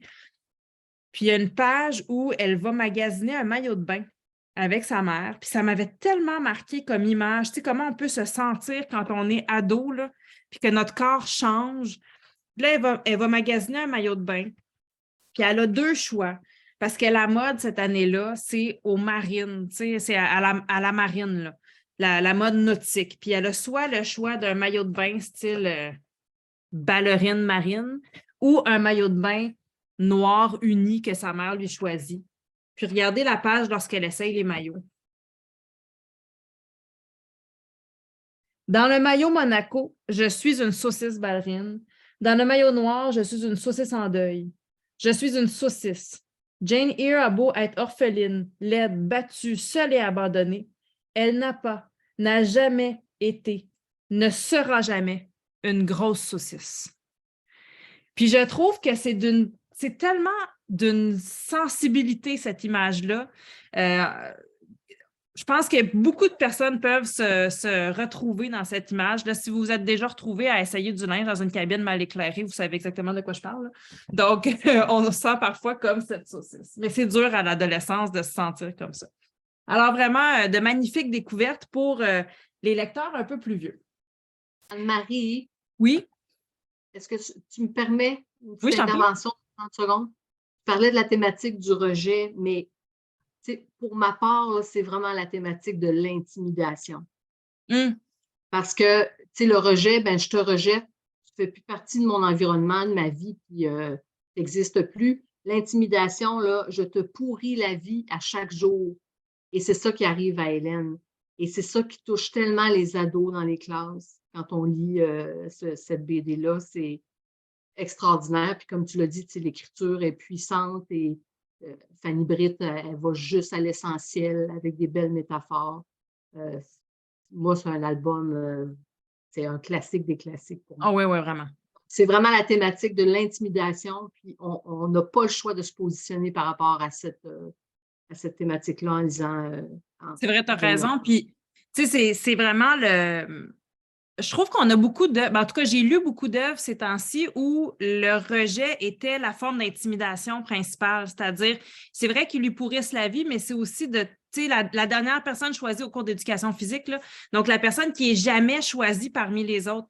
Puis jusqu'à un certain point, on pourrait faire un super beau parallèle entre Jane le renard et moi, puis en manga, A Silent Voice, que les jeunes ont beaucoup, beaucoup apprécié, que les jeunes ont vu en animé, puis ont lu. Puis à Silent Voice, c'est à cause d'une différence auditive. Il y a une jeune fille qui est sourde, qui arrive dans une école. Puis c'est vraiment intimidation avec insultes et je dirais même violence physique. Là. Mais il y aurait un parallèle qu'on pourrait faire entre les deux, effectivement. Puis il y a d'autres œuvres qu'on pourrait mettre là-dedans. Il y a aussi au niveau du rejet comme type d'intimidation, il y a un très beau roman, un très bel album aussi. Aux éditions 2 qui s'appelle un tout petit geste, je crois, puis qui est vraiment là la thématique qui démontre, puis je pense que là-dedans aussi, il y a ça, c'est ne pas parler à quelqu'un, rejeter quelqu'un, ça peut causer des torts autant que de l'avoir insulté. Tu sais, cette espèce de mise à l'écart-là. Mais tu as raison de dire qu'elle se fait insulter. Là. Tu sais, il y a des messages qui sont écrits sur les cases, il y a des insultes qui lui sont proférées, des petits murmures. Il y a même l'élément déclencheur pendant qu'ils sont au camp qui va... Ben, une des intimidations qu'elle va vivre, mais qui va être pour elle un élément déclencheur. Puis encore là, il y a une très belle phrase qui est dite, c'est qu'il y a une jeune fille qui va lui dire je t'ai piqué les fesses avec une fourchette tantôt, puis tu ne l'as même pas senti tellement que tu es grosse. Puis, il y a une phrase où elle dit « Je me suis demandé pendant longtemps si c'était vrai. » Alors, on sent... Parce que ce matin-là, il mange du gruau avec des cuillères. C'est ça. Puis elle dit, il n'y avait pas de fourchette, mais je me suis demandé longtemps si c'était vrai. Avec des cuillères. Ouais. Elle y croit quand même. Fait que là, on est vraiment dans l'intimidation. Ça, c'est une scène magnifique.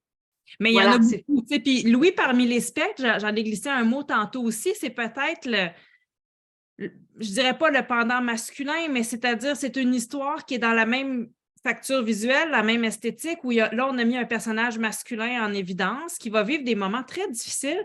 Puis je trouve ça beau quand on découvre Truffe, de retrouver cette famille-là qui a émergé, qui a réussi à survivre, puis de voir Louis qui donne des conseils à son petit frère. Puis il y a quelque chose de réconfortant, il y a des fins réconfortantes dans cette bande dessinée-là aussi pour conserver l'espoir, de dire, ben, on va passer au travers. T'sais.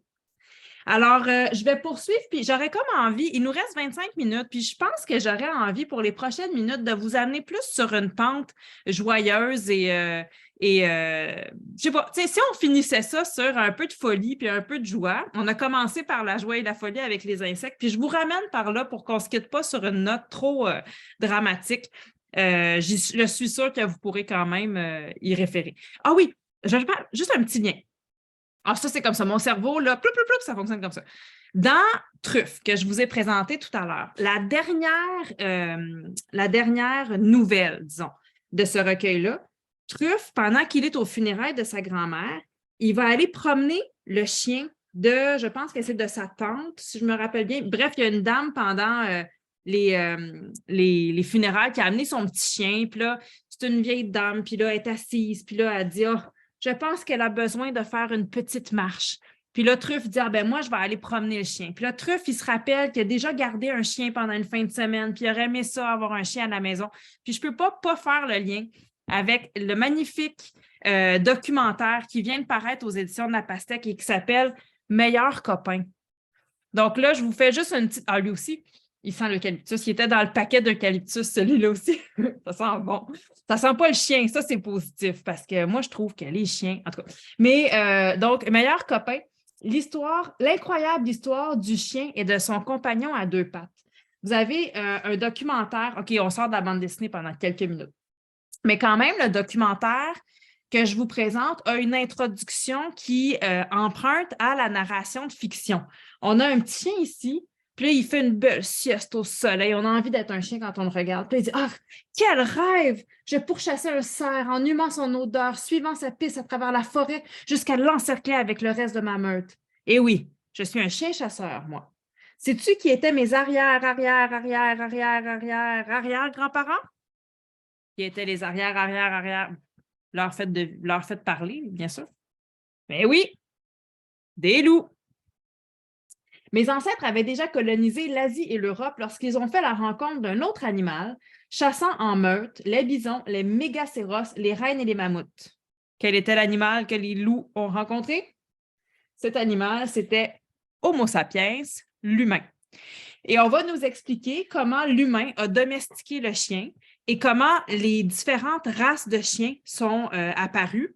On nous explique là, qu'on a sélectionné certains attributs et qu'on les a reproduits et que maintenant, on se retrouve avec différentes, et je vais appeler ça différentes sortes de chiens.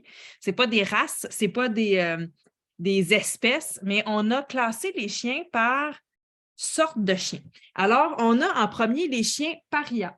Là, on nous dit, tout comme l'humain, le loup chasse en meute, traquant les herbivores pendant des heures pour aller les attirer dans son piège. Il y a environ 30 000 ans, le loup et l'humain se côtoient, si bien que certains loups commencent alors à rôder près des villages, profitant des restes des repas de ces sympathiques primates. Petit à petit, certains d'entre eux s'habituent à la présence humaine. Certaines espèces de chiens conservent encore aujourd'hui ce type de relation avec les humains. On les appelle les chiens parias. À l'image du pigeon ou du moineau, les chiens parias profitent depuis toujours des déchets laissés par l'humain et ont suivi les humains dans leur migration depuis la nuit des temps. Et là, on va nous présenter différents chiens parias. Il y a le chien de Canaan. On nous explique là, l'origine du chien de Canaan et le Carolina Dog ou le dingo américain. Ensuite, on va découvrir une autre sorte de chien, les chiens de chasse. Vous allez avoir comme ça les chiens de chasse, les chiens de garde. On a une section qui nous parle, c'est assez mignon, il y a des chiens d'intérieur. Puis il y a une section, comme le chien qu'on a au début, les chiens outils. Alors, des chiens qu'on utilise là, pour nous aider dans la vie quotidienne, on peut penser au labrador, on peut penser au husky pour le traîneau à chien, le border collie, border collie, on le dit vite, personne ne le sait, pour s'occuper des moutons, ici.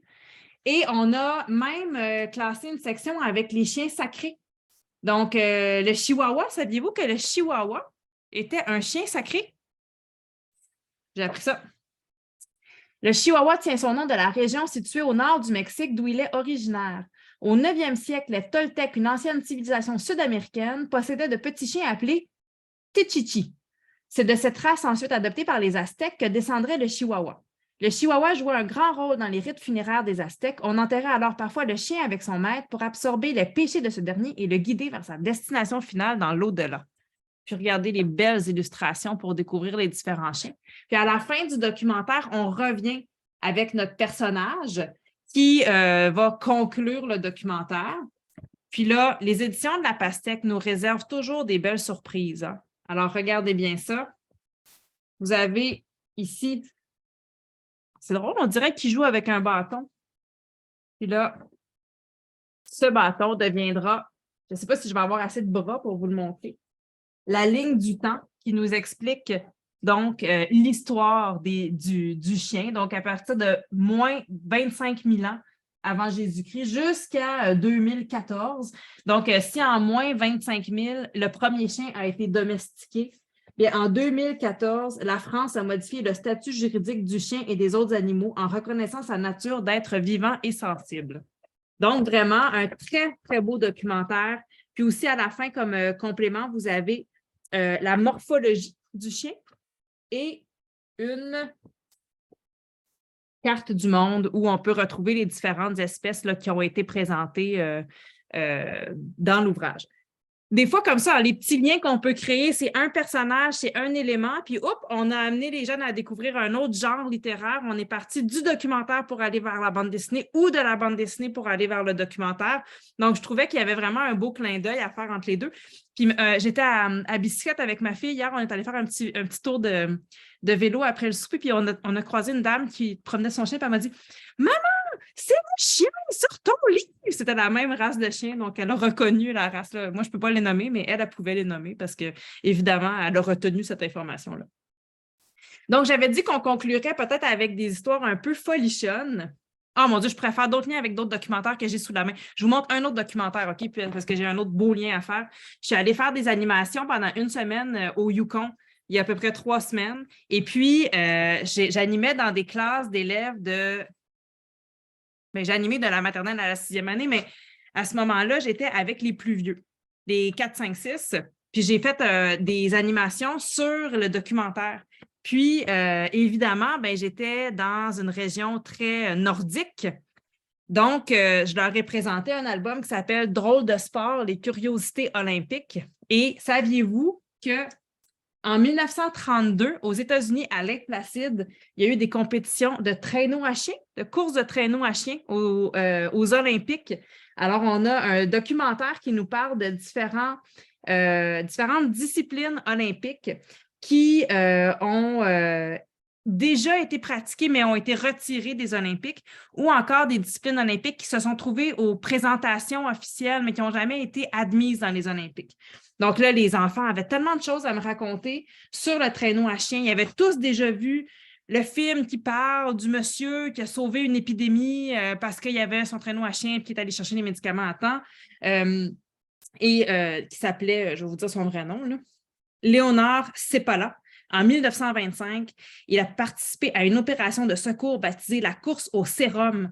Dans des conditions météorologiques très difficiles, il a bravé le blizzard avec son ancien chien de tête Togo pour transporter un médicament visant à arrêter une épidémie dans son village éloigné de Nome. Et là, moi, je veux vous faire un lien avec la bande dessinée parce que je sais que vous êtes là aujourd'hui pour entendre parler de bande dessinée. Tous les enfants que j'ai vus au Yukon, tout le monde, il n'y en a aucun qui m'a dit qu'il ne connaissait pas ça, avait vu le film, dont je ne me rappelle pas du titre, qui raconte cette histoire-là. OK? Et là, en tournant la page, C'est bien beau, là, le monsieur qui a sauvé tout le monde, mais il y en a d'autres, des personnes extraordinaires qui ont fait des activités extraordinaires avec des traîneaux à chiens. Et on nous raconte l'histoire d'une femme d'exception. Donc, la course de traîneau à chiens de Lake Placid est l'une des premières épreuves mixtes des Jeux olympiques d'hiver. Parmi les 12 attelages sur la ligne de départ, une femme se démarque du lot. Eva Seeley, surnommée Short parce qu'elle est toute petite. L'Américaine n'a pas froid aux yeux. En 1933, elle réalise un exploit en transportant une infirmière sur son traîneau à travers les montagnes blanches du New Hampshire pour secourir une femme isolée qui était sur le point d'accoucher. Et ça, je vous jure qu'il n'y a pas un enfant qui était au courant de cette histoire-là, d'une femme qui avait sauvé d'autres femmes. Alors moi, je vous dirais, ah ouais? Et si on faisait la bande dessinée qui raconte l'histoire de cette femme d'exception qui a sauvé l'accouchement d'une dame en 1933 dans la neige. Puis là, je suis sûre qu'ils seraient déjà partis en train d'essayer de faire leur propre bande dessinée. Et ça me ramène, avez-vous vu comme je suis subtile? Ça me ramène vers la bande dessinée pour conclure mes 15 dernières minutes avec ce que je vous ai promis, les bandes dessinées un peu plus folichonnes. Je pense que je vais y aller avec le...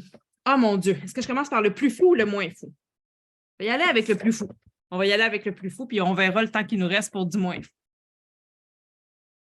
C'est une bande dessinée de Élodie Chanta qui s'appelle Crevette. Cette bande dessinée a été publiée en 2019 et je vous montre ici la page couverture. Je dis le plus fou parce qu'on est vraiment dans un univers avec des personnages qui sont très tirés de l'imaginaire. On a l'histoire de la petite crevette.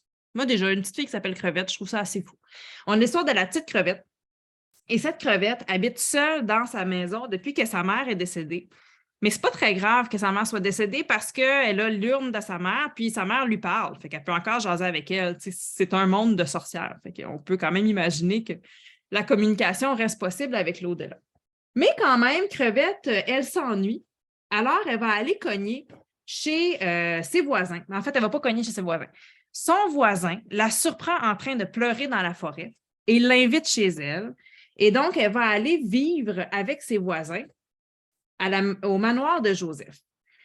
Je vais vous montrer ici. Il s'appelle, si je me souviens bien, Gamel et Joseph. Alors, ça, ce sont ses deux voisins. Un genre de petit diable puis un chat. Elle va dormir avec le chat parce qu'il y a le plus grand lit, puis parce que le diable a l'air vraiment de mener les choses dans cette maison-là. Là, grosso modo, il décide qu'il ne va pas partager sa chambre. Elle va aller dormir avec l'autre. Et elle va rester là pendant plusieurs semaines. Mais surtout, ils établissent une espèce d'échange. Donc, si elle fait le ménage de la maison et qu'elle leur fait à manger, eux, ils vont la former pour qu'elle puisse réussir le test d'entrée à l'école des sorciers. Quand ils l'ont trouvée dans la forêt, elle pleurait parce qu'elle avait échoué le test d'entrée à l'école des sorcières. Donc déjà, moi, à cette page-là, je me suis dit, c'est comme un peu, tu sais, Blanche-Neige et les 7 nains, là, qu'il faut qu'elle fasse le ménage pour rester chez eux. Il y a quand même entre vous et moi quelque chose de fort sexiste. Là. Tu sais, ça n'a comme pas vraiment de bon sens de dire à une femme, on t'accueille chez nous, mais il faut que tu laves la maison puis que tu nous fasses à manger. Mais elle accepte le contrat, puis rapidement, ça j'ai bien apprécié, le chat lui demande « Pourquoi tu ne fais pas ton truc où tu frappes dans tes mains et tout est propre? » On se rappelle que c'est une sorcière. Hein? Fait qu'elle lui dit « Mais ça marche juste avec la poussière. » Et puis, c'était surtout pour vous impressionner. Parce que là, le chat, il dit « Tu sais, je ne suis pas un grand maniaque, mais j'aime pas trop l'idée d'avoir une esclave qui fait mon ménage non plus. » Donc, quand même, hein, il n'aime pas ça, il n'aime pas tant que ça faire le ménage, mais tu sais, il est mal à l'aise de cette situation. Fait qu'elle lui répond « Alors, aide-moi à essuyer. » Puis là, moi, je me suis dit « il va répondre, ben non, ça ne me tente pas. » Il répond « Ah, mais oui, bien sûr, j'arrive. » C'est un propos sur la charge mentale parce qu'il va l'aider, mais il a fallu qu'elle lui demande quand même. Ça, c'est mon éditorial. C'est pas vrai. Il n'y a pas de propos sur la charge mentale dans cet album-là. Mais quand même, je trouvais ça intéressant qu'il soulève le fait que ce n'était pas vraiment une entente si logique que ça. Mais ils vont l'aider à faire son cours, à faire ses études. Ils ont 2 semaines pour qu'elle apprenne tout ce qu'elle doit apprendre pour passer l'épreuve d'admission à l'école des sorcières. Et ils vont être de si bons enseignants. Regardez comme elle travaille fort pendant des heures et des heures. Ils vont être de si bons enseignants qu'elle va passer son examen. Et là, on arrive donc dans à la page 50, je vous dirais, de peut-être 100 pages. Donc, on a lu à peu près la moitié de l'ouvrage et c'est la rentrée à l'école de sorcières. Et on va avoir donc cette petite crevette qui va rencontrer une élève dans sa classe qui s'appelle Bruna. Crevette et Bruna vont devenir amies. Elles vont vivre toutes sortes d'aventures ensemble. On va voir les différents professeurs. Tu sais, les amateurs de Harry Potter dans la salle, là. Il y a 2 types d'amateurs de Harry Potter. Il y a les amateurs de Harry Potter qui aiment ça, les grosses batailles de sorciers. Puis moi, j'appartiens à l'autre type d'amateur d'Harry Potter. Ça m'ennuie, les batailles. J'aime pas ça quand ils se battent. Moi, j'aime ça voir les petites affaires magiques. J'aime ça voir les professeurs. J'aime ça qu'ils se promènent dans les corridors, voir que le tableau bouge. Je pourrais enlever toutes les batailles dans Harry Potter pour avoir juste les choses magiques. Comme dans James Bond, on pourrait enlever toutes les batailles. Il resterait juste 10 minutes. C'est la partie où le scientifique montre les objets spéciaux qu'il a préparés pour James Bond, là, comme tout ce qui lui sert à... J'ai jamais regardé un James Bond au complet, mais je sais qu'il y a une partie où il montre là, tous les objets particuliers. Bien, on a droit à ça. On a droit à cette magie-là dans cet album-là. On va rencontrer tous les professeurs, découvrir les différents cours qu'ils vont suivre, découvrir leur apprentissage de la sorcellerie. Il va y avoir aussi un nouvel ami qui va joindre à eux qui s'appelle Bjorn. Au début, Bruna n'est pas très, très chaude à l'idée de partager son amitié avec un autre garçon. Même, elle va être assez bête avec Bjorn, mais il va quand même persévérer, puis Crevette va être très inclusive et ils vont créer un trio. On sent qu'il y a de l'œil qui se fait entre Bjorn et Crevette. Ils sont au goût l'un de l'autre. Puis on va vivre donc vraiment cette année-là à l'école avec eux, les péripéties de l'année. Le texte est entrecoupé de cartes, des cartes, pas géographiques, là, mais des cartes pour se situer, des plans pour se situer dans les différents lieux qu'ils vont fréquenter. Donc ici, vous avez le plan de l'école. Au début, on avait le plan de la maison de Joseph et Gamel. Donc, on a plusieurs plans comme ça qu'on peut lire. Finalement, un jour, Crevette va retourner voir l'urne de sa mère pour lui raconter sa journée, puis sa mère ne lui répond plus. Alors, on va comprendre qu'elle était assez vieille. Sa mère, qui était dans l'urne, a considéré qu'elle était capable maintenant de voler de ses propres ailes. Donc, il y a vraiment une évolution chez le personnage. Elle va vivre différentes aventures avec ses amis-là.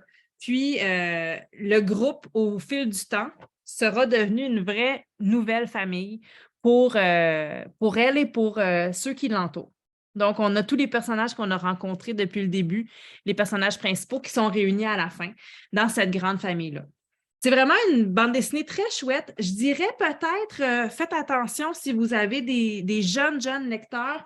La typographie, elle est un peu plus difficile à lire. On a une typographie manuscrite, donc ça peut peut-être demander un accompagnement, au moins pour les premières pages. Puis, ce serait une belle occasion pour faire une lecture à voix haute en groupe aussi pour s'assurer que tout le monde suit l'histoire. Si c'est des nouveaux lecteurs, là. Mais ce n'est pas une typo qui est illisible non plus, là, mais quand même, j'ai trouvé que dans les typographies qu'on avait, c'était peut-être celle qui était la plus difficile à saisir. Donc, Crevette, qui nous offre vraiment, je dirais, une belle année dans la vie de cette jeune sorcière. Ça donne tellement le goût de devenir une sorcière, ce genre de livre-là. Là. Moi, je serais prête à... Oh, je serais prête à bien des affaires pour pouvoir voler sur un balai ou justement faire le ménage comme ça. Ça n'a pas marché. Je peux vous dire que ça n'a pas fonctionné. Tous les livres sont encore autour de moi. Je vais continuer peut-être. J'aurai peut-être le temps pour une dernière présentation. Là, je vous ai parlé d'une sorcière. Maintenant, je vais vous parler d'un super-héros. Je vous présente Arnold, le genre de super-héros de Heather Tickavec, illustré par Guillaume Perrault. Donc, je vous montre la bande dessinée ici. Un format carré, vraiment type format album. Et on est encore une fois dans une présentation de bande dessinée un peu hybride dans la mesure où on a certaines pages qui vont être vraiment plus montées sur le style de l'album traditionnel, mais on a vraiment beaucoup de pages qui sont de type bande dessinée avec des cases, des gouttières, etc. Donc, on suit l'histoire d'Arnold qui travaille dans l'entreprise de super-héros familiale. super-héros. Puis, Arnold, il est un peu complexé parce qu'il n'a pas réussi encore à trouver son pouvoir de super-héros. Sa cousine Marvella, elle peut soulever un camion de pompiers avec un seul doigt. Son frère Rocket est super rapide et peut traverser la ville en volant à la vitesse de l'éclair. Puis, son oncle Flip peut rebondir dans les airs et s'élancer du haut des plus grands immeubles pour atterrir sans une égratignure. Moi, ici, je pense qu'on devrait s'arrêter et questionner nos enfants à savoir quel genre de super-héros eux, ils voudraient être et quel choix ils feraient entre les trois ou s'ils ne veulent pas avoir un autre super-pouvoir. Mais à part d'être un très bon réceptionniste et de bien prendre les messages, Arnold n'a pas encore trouvé son super-pouvoir. Puis à chaque fois qu'il rencontre un membre de sa famille de super-héros, il lui demande « Puis, as-tu trouvé ton super-pouvoir? » Il dit « Ah, pas encore. » Un jour, le téléphone sonne et quelqu'un lui dit « J'ai besoin d'un super-héros au parc urbain tout de suite. » Il dit « On est en chemin. » Il sonne l'alarme, mais personne ne vient. Tous les super-héros étaient sortis sauver le monde. Ou peut-être qu'ils étaient occupés à manger des beignes au parc. C'est selon. « Je dois faire quelque chose », s'écria Arnold de sa meilleure voix de super-héros qui couinait encore un peu. Il relut la devise familiale affichée sur le mur. « Empêche le méchant d'être méchant. » Il était sûr d'en être capable. Il dépoussiéra le masque et la cape de son arrière-grand-mère et quitta le quartier général des super-héros. « C'est un départ », déclara Arnold en faisant patiemment la queue pour monter à bord de l'autobus. C'est un super-héros néophyte, alors il n'y a pas encore vraiment de super bagnole. Hein. Et là, on va voir donc Arnold essayer d'être un super-héros puis d'essayer de trouver la situation qu'il faut régler. Au coin de la rue, Arnold vit un homme qui criait très fort après une dame en fauteuil roulant. Il l'accourut. « C'est la dernière fois que tu t'en prendras à cette dame! » Marvella aurait projeté l'homme dans un bac de recyclage. Arnold n'était pas aussi fort que lui, alors il se contenta de le pousser vigoureusement du bout des doigts. Pouit! Et là, pauvre Arnold. « Ben là, ma grand-mère a perdu son appareil auditif, » dit l'homme. « J'essaie simplement de lui dire d'enlever les mains de ses roues pour que je puisse la faire rouler. » Arnold réfléchit un instant. Il se retourne et il aperçoit un chaton errant. Et lorsqu'il le plaça sur les genoux de la dame, elle retira ses mains des roues pour prendre le chaton dans ses bras. Et là, le monsieur lui répond « Merci! » Oh, Arnold avait encore du travail à accomplir. Et vous voyez comme ça, Arnold va méprendre toutes sortes de situations en pensant qu'il s'agit d'une grande injustice ou d'une situation qu'il faut régler. Puis, il va les régler à sa façon, souvent bien simplement, sans vraiment avoir besoin d'un super pouvoir. Mais il n'a toujours pas trouvé qui était la jeune personne qui l'avait appelé. Jusqu'à temps qu'il rencontre cette petite dans un carré de sable. Elle dit « Ah, tu es venu! Cool! » Tandis que Arnold reconnut la petite voix qu'il avait entendue au téléphone. En reniflant, la fillette lui tendit une note. « J'ai reçu un message de mon amie qui me disait de la rencontrer près du carré caché, mais elle n'est pas venue. Elle doit s'être perdue. Il faut que tu la retrouves. » « Tu veux me montrer? » demanda Arnold. S'il avait bien une spécialité, c'était de prendre les messages. Il en avait pris des centaines en notes avec une écriture super soignée. Il examina le papier. Ah, ce n'est pas écrit près du carré caché, mais bien près du cornet couché. Le cornet couché? Est-ce que vous voyez le cornet couché? Ah, ben oui. Arnold et la fillette coururent vers le coin où ils virent le kiosque de crème glacée et l'ami qui attendait avec 2 cornets dans les mains. C'est quand même un petit bout de temps, je pense, qu'elle attend, cette amie-là. Hein? La crème glacée est en train de fondre par terre. « C'est elle! Tu l'as retrouvée! Tu es mon héros! » Un super-héros? Certainement un genre de super-héros. Là, elle part avec son ami. Oh, Arnold rayonnait de joie en traversant le parc. Il n'avait pas trouvé de méchant, mais il avait tout de même attaché quelques lacets et récupérer un cerf-volant dans un arbre avant de rentrer. Puis il rentre chez lui. Puis à la télévision, un mystérieux héros, puis toute sa famille est en train de regarder les nouvelles. De retour au quartier général des super-héros, tous étaient rassemblés autour de la télé qui diffusait un bulletin de nouvelles. Un mystérieux héros secret vient en aide aux gentils. Puis tout le monde se demande, mais je me demande bien qui ça peut être. Oh, venir en aide aux gentils, c'est du jamais vu. Ça me semble pas mal plus amusant que de poursuivre des méchants. Et c'est si mystérieux. Je me demande bien de qui il s'agit. Super gentil! Il change le monde, une bonne action à la fois. Ouh! Mais Arnold, vous savez, il a quand même une petite gêne. Alors, il rougit, il cache son costume. Je ne vous ai pas dit tantôt que c'est un costume qu'il a volé à sa grand-mère. Il cache son costume, il retourne à son poste. Parce que vous savez, un super-héros, ça reste toujours un peu caché. Ça ne se dévoile pas, un super-héros. Personne ne savait qui était Superman, alors personne ne saura qui est super gentil. Alors voilà, on a vu plusieurs bandes dessinées différentes les unes des autres aujourd'hui. J'espère que ça vous a permis de découvrir le fond littéraire des éditions La Pastèque et aussi les nouveautés. Deux petits documentaires aussi en passant. Je vais vous faire juste un autre petit aperçu sur un nouveau documentaire qui vient de sortir. Là. Je sais qu'on a fini, mais je l'ai reçu récemment, puis il est tellement beau qu'on ne peut comme pas en parler. Vous avez peut-être déjà découvert le documentaire Biomimétisme qui a été publié il y a quelques années aux éditions de La Pastèque de Emmanuel Walker et Séraphine Menu. Eh bien, elle récidive avec Solidaire, documentaire sur l'entraide dans la nature. Je ne sais pas s'il y en a parmi vous qui étaient fans des documentaires Larousse plus jeunes. Les Larousse avaient toujours des feuilles transparentes, les petits documentaires là, où il y avait une feuille transparente. Des fois, moi, j'en trouve encore dans la petite librairie libre-service à côté de chez nous, là, où on peut prendre et laisser un livre. Bien, ils ont comme récidivé avec cette idée-là de la feuille transparente. On va parler, regardez comme c'est beau. On a une reliure en spirale ici. Et on va parler donc de l'entraide, comment les différentes espèces animales ou végétales collaborent pour s'entraider. Je vais vous donner un exemple ici, comme rendre service à son prochain. Alors, le labre nettoyeur, c'est ce poisson que vous voyez ici. Le labre nettoyeur, rendre service peut être un acte gratuit si l'on n'attend rien en retour, mais ça peut aussi constituer un échange si l'on reçoit un service à son tour. Le labre nettoyeur est un petit poisson au reflet bleuté qui vit dans les mers tropicales.